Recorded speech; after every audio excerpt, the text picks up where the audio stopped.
ኪራ እንግዲህ የገባበት ጣጣ አላልቅለት ብሏል። እቤቱ ሰተት ብላ የገባችው ሴተኛ ዳሪ ከቤቱ አልወጣም ብላ ግግም ብላለች። ጽናትም ደግሞ እየሆነ ያለው ነገር ግራ ጋብቷታል።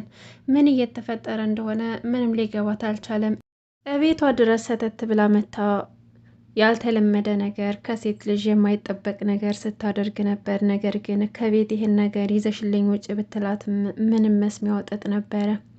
እቤቷ ሶፋ ላይ ቁጭ ብላ ሲጋራ ስታጭስና ጫትም ስትቅም አይተናል በባለፈው ክፍል። ይህ ሁሉ ነገር ችላ ግን ለኪራ ብላ ዝም ብላለች። ምክንያቱም ልጅቱን ውጭ ብትላትም ምንም ልትወጣላት ስላልቻለች እና እየተፈጠረ ያለውን ነገር ደግሞ በቀጥታ ለመጠየቅ ያው ኪራ ሰሞኑን ጥሩ ሙድ ላይ ስላልሆነ አልጠይቀውም፣ በንዴት ላይ ሌላ ንዴት አልጨምርበትም ብላ ከጓደኞቿ ጋር እየተመካከረች እዚህ ደርሳለች።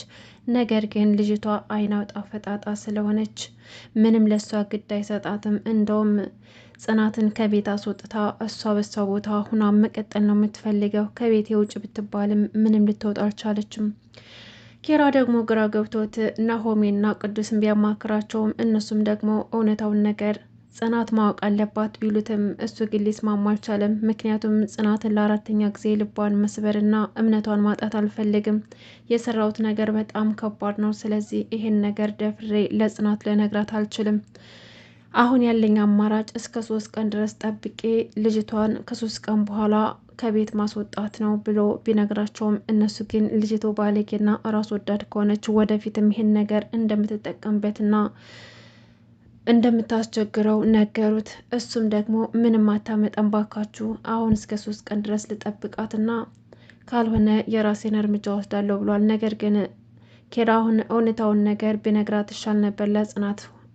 እውነታውን ነገር ተናግሮ የመሸበት ማደር፣ እሷም ደግሞ የራሷን ውሳኔ ትወስን ነበር። ምክንያቱም ጽናት ደግሞ ኪራን ስለምታፈቅረው ከልቧ መቼም ቢሆን አትርቀውም። ቢጋጩ ለትንሽ ቀን ነው። እሱ ግን ውሸትን መፍትሄ አድርጎ እየደበቀ ተቀምጧል። ልጅቱ ግን በእያንዳንዷ ሰዓት በእያንዳንዷ አጋጣሚ ለጽናት ልትነግራት እየሞከረች ነው። እንደውም ከዚህ በፊት ቆይ ኪራ እንደዚህ ሆነሽ እንዳይሽ አታስቢም እንዳንቺ ቆይ ላይ ክብር ስትላት ምን ኪራ ኪራ ታያለሽ እኔ የማላውቀውን ነገር አልያዘ ሁሉን ነገር አውቀዋለሁ እያለች በአሽሙር ስትነግራት ነበረ። እያንዳንዷ እንቅስቃሴዋ ከኪራ ጋር የሆነ ነገር እንዳላቸው ግልጽ ነው። ነገር ግን ጽናት ምንም ልታደርግ አልቻለችም። ኪራም ደግሞ ለዚች ለ3 ቀን ድረስ ታገሽኝ እያለ ስለለመናት ያው የእሱን ቃልም ለማክበር ብላ ዝም ብላለች። ሰላም ሰላም፣ ውድና የተከበራችሁ የቻናል የቤተሰቦች እንዴት ናችሁ? ደህና ናችሁ ወይ? ከኔ ጋር ሁሉም ሰላም ነው።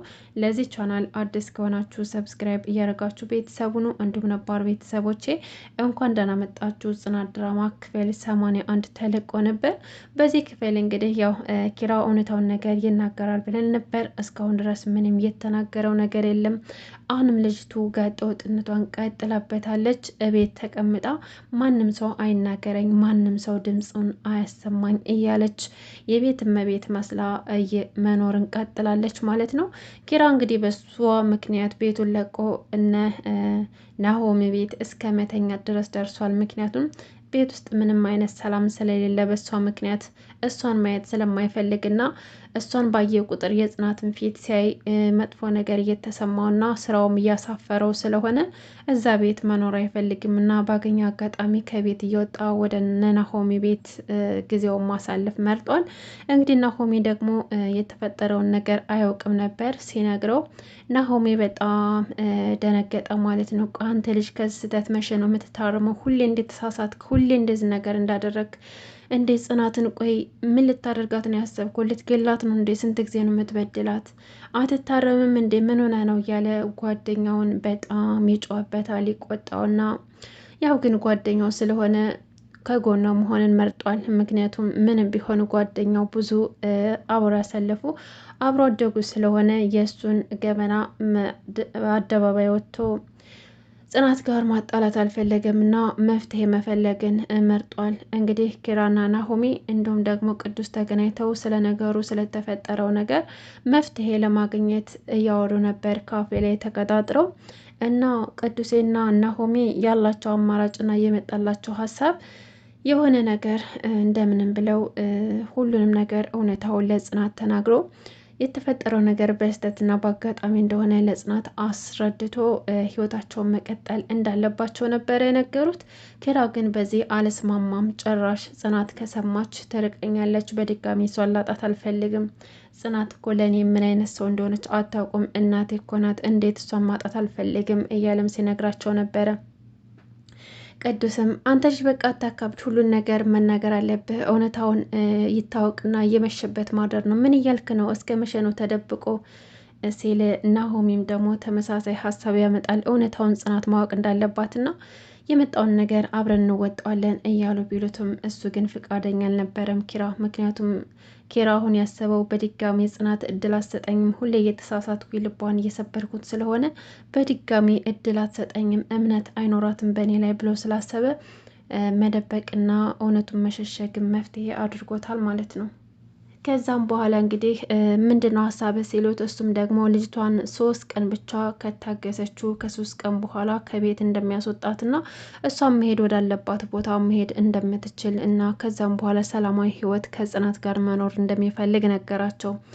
ናሆሜና ቅዱስ ግን ልጅቷ በሰላም ከዛ ከቤት እንደማትወጣ ያውቃሉ። ምክንያቱም ልጅቱ በጣም የጥቅም ሰውና ይህን አጋጣሚ እየተጠቀመችበት እንደሆነ ስለሚያውቁ አንዴ የተከፈተ ጉሮሮ መቼም እንደማይዘጋና ይህን ጥቅማ ጥቅም ከፈለገች ደግሞ ሁሌም ማስፈራሪያ እያደረገች በሱ እየተጠቀመች ገንዘብ ማግኘት እንደምትፈልግና እዛ ቤት መኖር እንደምትፈልግ ነገሩት። እሱ ግን እንደዛ ሊሆን አይችልም፣ እስከ 3 ቀን ልጠብቃትና ካልወጣች ከዛም በኋላ የራሴን እርምጃ ወስዳለሁ ብሎ ነበር የነገራቸው። ጽናት ደግሞ እንግዲህ እየሆነ ያለው ነገር በጣም ሰላም ነስቷታል። ምክንያቱም ልጅቱም እቤት ውስጥ ስርዓት አጣ። ልክ እንደ ወንድ አገረድ እያደረጋት ነው። ታጨሳለች፣ ትቅማለች። ንግግሯ ከሴት ልጅ የማይጠበቅ ነገር፣ ቤቱን ዝርክርኩን አውጥተዋለች። ለጽናት ያላት ንቀት፣ ብልግናዋ፣ ሁሉም ነገር ተደራርቦ ጽናት ያለችበት ሁኔታ በጣም አሳሳቢ ነው። እሷም ተጨንቃለች። ነገር ግን እሷ ለልጅቷ አንሳ ሳይሆን ኪራን ነው የምታስበው። አሁን የሆነ ነገር ብጠይቀውና እች ሴት ማንነቷን በስነ ስርዓት ብጠይቀው ኪራን ያናደርጉትና በንደቱ ላይ ሌላ ንደት መጨመር ነው፣ በድካሙ ላይ ሌላ ድካም መጨመር ነው ብላ ሁሉን ነገር በትዕግስት ዝም ብላለች። ነገር ግን ከጓደኞቿ ጋር መፍትሄ እየፈለገች ነው፣ ከምሩና ከሰኒ ጋር ማለት ነው። ምሩ እንግዲህ ይቺ ሴት ማንነቷ ማወቅ አለብን ብላ ብትልም ነገር ግን ማንነቷ እንዴት ነው የምናውቀው? እሷ እንደሆነች ብንጠይቃት በስነ ስርዓት አትመልስም። እንዴት አይነቷ ባለጌ መሰለችሽ ብላ ስትነግራት እሱንን ያውቃለው እንዴት አድርጌ እንደማወጣጣት ብላ ምሩ ሄዳ ቆይ አንቺ ማነሽ ብትላትም ስሟን ብቻ ነገረቻት። ማለቴ እሱን አይደለም ከኪራ ጋር ያለሽ ግንኙነት ምንድን ነው የሚያቀራርባችሁ አለቻት። ሴትዮዋም እንግዲህ ዘመዱ እንደሆነች ነገረቻት ለምሩ። ምን ዘመዱ? እኔ ማላውቀው ዘመድ ደግሞ ከየት የመጣ ነው? በአባቱ ነው ወይስ በእናቱ ብላ ስጠይቃት ልጅቷም ደግሞ ግዴታ እኔና ኪራ እኮ ለመዛመድ የስጋ ዝምድና የደም ዝምድና መኖር የለበትም፣ በሆነ አጋጣሚ እኮ ሰው ይወዳጃል አለቻት። እሱማ ልክ ነሽ፣ ግን የትኛው ወዳጅነት ነው ብላ ስጠይቃትም ልትመልስላት አልፈለገችም። በቃ እናንተ ሰዎች ተውኝ እንዴ፣ ያች ደግሞ የሰራችብኝን ነገር የረሳሁት እንዳይመስላት የእጇን ታገኛለች፣ እሰራላታለሁ፣ አንቺ ደግሞ አመትሽ አትጀምሪ ብላ ጮኸችባት። ደግሞ አንቺ ከምትጠይቅኝ እሷ ራሷ መታጠይቀኝም ነበር እንዴ አለቻት። ማናት ደግሞ እሷ ብላ ስጠይቃት ምሩ ያቺ የኪራ ባለቤት ተብዬዋ ናታ ብላ ስትላት፣ አንቺ ሴትዮ ተከበሪ፣ ጽናት እንድልታናገሪያት አትችይም። ብታውቂያት ኖሮ ጽናት በአንቺ አፍ የምትነሳ ሴት አይደለችም፣ የተከበረች ሴት ናት። ለዛውም ደግሞ ትዕግስተኛ። እሷ በመሆኗ ነው እንጂ ዝም ያለች፣ ሌላ ሰው ቢሆን እዚህ ቤት አያስቀምጥሽም ነበር አለቻት።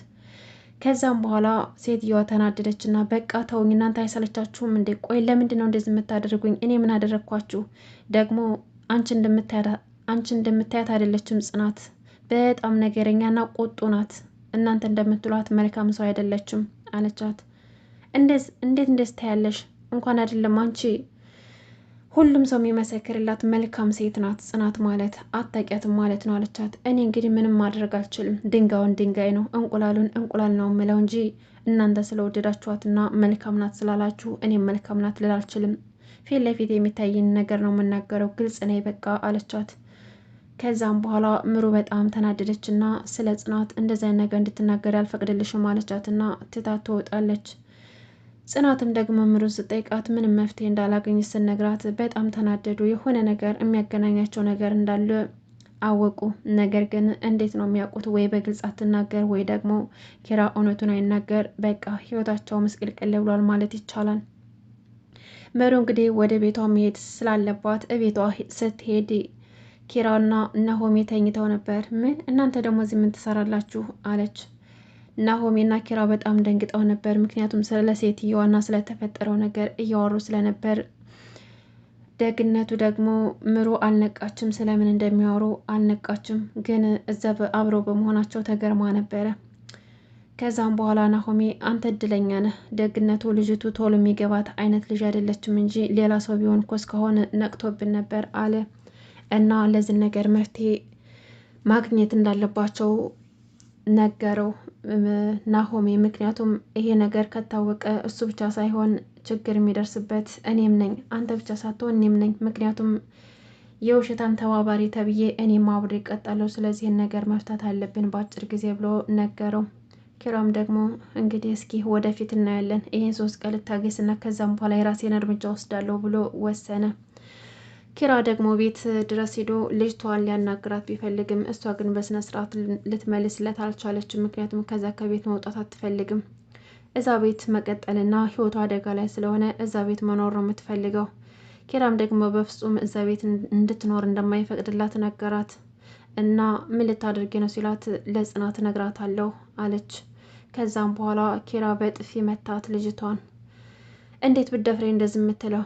እሰራልሃለሁ። አሁን ምንም አላደረኩም ነበር እስካሁን፣ አሁን ግን ታያለህ ምን እንደማመጣ አለችው። ኪራም ደግሞ አሳይሻለሁ፣ እስካሁን ድረስ የታገስኩት ለቤቴና ለትዳሬ ብዬ ነበረ። ይሄ ነገር ደግሞ አውቅ ያደረኩትን እንዳልሆነ ታውቂያለሽ። በስህተት በአጋጣሚ የተፈጠረ ነገር ነው። ለዛም ደግሞ ገንዘብሽን ሰጥችሻለሁ። ከዚህ ውጭ ምንድነው አንቺ ከኔ የምትፈልጊው ብሎ ጮህባት እና ከዚህ በኋላ የፈለገችበት ቦታ መሄድ እንደምትፈልግና የራሷ ጓደኞች ጋር ሊያደርሳት እንደሚችል ነገራት። እሷም ደግሞ በፍጹም እዛ አልሄድም፣ የኔ ጓደኞች እኮ ለጠርሙስ ብቻ ነው እንጂ ለቁም ነገር አይሆንም። ስለዚህ ደግሞ እነሱ ላይ ሪስክ መውሰድ አልፈልግም አለችው። እና እኔ ምን አገባኝ በአንቺ ህይወት፣ እኔ የኔ ህይወት መበጥበጥ አለበት እንደ ሲል እሷም ደግሞ አይመለከተኝም፣ አንተ ራሴ የገባበትን ጦስ ተዋጣው ብላ ለጽናት እንደምትነግራት ዛተችበት። ኪራም በጣም ተናዶ ነበረ። ጽናትም እየተፈጠረ ያለው ነገር ግራ አጋብቷታል እና ኪራ ጽናት ጋር ሄዶ እንደ በፊቱ ፍቅር ይሆንላታል። ጽናትም ደግሞ የድሮ ኪራ የተመለሰ ሊብላ ደስ ብሏት ነበር። ነገር ግን ከጀርባ ያለው ነገር ለምን እንደተደበረ እና ለምን እንደተቀየረባት እስካሁን ድረስ አልገባትም። ውድና የተከበራችሁ ቤተሰቦቼ እንግዲህ ጽናት ድራማ ቀጣይ ክፍል ይህን ይመስል ነበር። በቀጣይ ክፍል እስከምንገናኝ ድረስ በያላችሁበት ሰላማችሁ ይብዛልኝ። አመሰግናለሁ። ለዚህ ቻናል አዲስ ከሆናችሁ ሰብስክራይብ ማድረጋችሁን እንዳትረሱ። መልካም ጊዜ ተመኘውላችሁ።